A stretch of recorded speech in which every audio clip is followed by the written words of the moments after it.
Sora was taken aback by his answer, realizing how much of a friend Roxas was to Axel. I swear, Sora, if you're gonna cry at my death, I'll come back and haunt you for the rest of your life. He was the only one I liked, Axel explained to Sora, his vision starting to blacken. Pausing for a minute to swallow a lump in his throat, Axel continued. He made me feel like I had a heart. It's kind of funny. Axel turned his head towards Sora, even though he knew it would only take more of his almost non-existent strength away. You make me feel the same. As his essence was nearing to nothing, he realized he did not have long before he fades completely. I have to end this now. He needs to save Kairi and stop Xemnas. Kairi's in the castle dungeon. Now go! With what remained of his strength, Axel opened a portal to the world that never was. There. Done. I guess I've turned into a hero, Axel thought to himself, feeling a great accomplishment. From all that he had done, he felt calm. As odd as it was, Axel felt calm about his death. He had saved his friends and made jokes along the way. What more could he ask for? Roxas. Axel? Sora said as he watched his friend fade away. Could have sworn it was Roxas who said it. As he faded, Axel became surrounded in darkness. He could see his hands, legs, and even a piece of red hair that fell in front of his eyes. But he couldn't breathe. He couldn't feel. He tried to make a sarcastic comment about this place, but no words came out of his mouth. Well, this is great. I'm going to be stuck here forever, and I don't even get to joke about it. This is going to be boring with a capital B. Can I at least walk here? Axel lifted his foot in the darkness and took a step forward. I guess that answers that. Now, where to go? A faint light flickered in and out of existence in the ongoing distance. That way it is, Axel agreed in his mind, guessing that the light must mean some way to get back to the real world, maybe even save Sora again. As he started walking towards the place where the light had been shining, Axel thought over everything that had just happened. His wonder to what will happen to Sora and his friends. Will he ever find Kairi or Riku? Will he ever see Roxas again? After a while, he decided to give up on the thoughts, seeing that they were not really important at the moment. He simply continued his walk forwards. You know, this is actually kind of calming. Yeah, I'm dead, but I feel as light as a feather. Well, I guess you feel as light as a feather when your essence is gone. Man, I wonder how long it'll be like this. Will I just be here in darkness, with only my own thoughts and memories for the rest of the time? Or will this place change? Man, this place is almost as boring as Xemnas' personality. Laughing silently, Axel continued his train of thought. Sora would have loved to hear that one. Maybe if I get back, I can tell it to him. He's always in the mood for a good laugh. At least he's more alive than Roxas was when we first met. That kid was such a zombie. Glad I finally snapped that out of him. After another pang of sadness from the mention of Axel's old chum, he decided it would be best to figure out what that light was first before continuing his chain of memories. Minutes of walking in the dark nothingness passed with Axel only wondering what the light was. Was it his imagination, or did he actually see it? It didn't really matter, he hadn't seen it since its first appearance, and it didn't look like it was likely to appear again anytime soon, but that's where he was wrong. He saw the bright light flash in and out of existence again, closer this time though. I'm getting closer to getting out of this place. I could use for a good change of scenery. Axel's thoughts were interrupted by the sound of a bird tweeting. Was that? No. It couldn't have been real. I don't see any birds around, Axel thought as he looked around for any birds in the darkness. He heard the tweeting again, closer as he continued to walk. Okay, that is real. Now where is it? His question was answered when a blinding flash of light that appeared when he took a step forward, shattering the darkness around him as if it were glass. When the light had faded, he looked to see he was on a cylinder platform. It had the appearance of a stained glass window, and the center of the platform was the symbol of the sun and moon rotating each other, like yin and yang. 6 points protruded from the symbol, going out towards 6 other symbols around the edge of the circular platform. All were encased within 6 circles. The symbol directly opposite to where Axel stood was a symbol of a purple gem. To its right was a symbol of a light pink butterfly, and to its left was a symbol of an orange apple. The irony in the color choice made Axel laugh, except this time he heard himself. Finally! I can talk!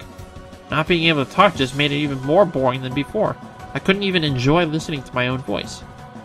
Axel returned his attention to the symbols and saw to the left of the rather ironic orange apple was a pinkish-purple 8-pointed star with smaller white stars coming out of it. That one seemed to be the most powerful and important of the symbols he had seen so far. He'd even begun to start sounding like Vexen for a minute. Pushing the notion of his Vexen-like actions to one side, Axel continued on. To the right of where he stood was a symbol of a yellow balloon that he couldn't help but smile at. I think that's my favorite so far. The symbol brought back happy memories of hanging out with Roxas on the clock tower eating sea salt ice cream and laughing. Leaving the symbol, Axel looked back at the center and followed the last point that protruded from the center to the symbol he was standing on. He walked off it and turned to see what it was. Without the obstruction of his own body, to his surprise, it was a red lightning bolt. A red lightning bolt, eh? I guess red is pretty cool here. Axel smiled and placed a hand on his hip. Oh, I can get used to this place. But now you have to leave. Axel spun around on his heels, summoning his eternal flames in a flash of fire. When he saw no one there, he became confused. He stood with a straight back and started talking to whatever it was that had just spoken to him. Come out and play, I won't bite. You couldn't see me even if I tried, but I have come to tell you that you shall be given a new chance to live. Axel heard the words but couldn't believe them. This was one of the few times he was unsure of something. So you mean you're gonna send me back to save the day, right? You are partly right, but you are not going back, you are going forwards. After the voice spoke, Axel only got more confused. What the heck does that mean? Enough questions! Flurry of flames, sleep, sleep. I'm not sleepy. Axel became drowsy and tired all of a sudden, slowly starting to lose consciousness. What is happening? All your questions shall be answered, old friend, but for now you must sleep. Whatever you say. I could use a good nap. I've been too busy to sleep for the past few days with saving Sora and betraying the organization, you know? Axel fell into a deep, dreamless slumber as his body toppled backwards and hit the circular platform. He thought of nothing as he slept, but felt the air return to his lungs, and the ability to breathe once again. When Axel awoke, he beheld a beautiful cloudless blue sky. How'd I get here? Axel thought, starting to remember as that strange voice spoke to him. Well, this must be the forward part of the deal. Now where am I? Axel picked himself up for the second time that day, and looked around at his surroundings. It was certainly the most colorful scenery he'd seen. It was a good change from the darkness. The thought of the dark realm that Axel decided to call the Void made him shudder, but he continued looking around. To his left was an orchard of apple trees that had dozens and dozens of apples that all seemed ripe for the picking. Axel looked ahead of him and saw a flat clearing that went into a dark, gloomy forest. Well, that just ruins the view, Axel stated, a hand on his hip and the other towards the forest, his palm facing the clear sky. This place would have been a great place to live. Too bad. As Axel continued his search of the area, looking at the path of flowers he woke up in, his thoughts were interrupted when he heard screams of 3 children coming from the dark forest behind him. Oh. Axel turned around to see 3 miniature pastel-colored horses that were about knee-height running away from what seemed to be a giant wolf made out of wood that was about a head taller than him. The strange thing about the horses, though, was that one with a white coat and pink and purple mane had a horn coming out of its forehead.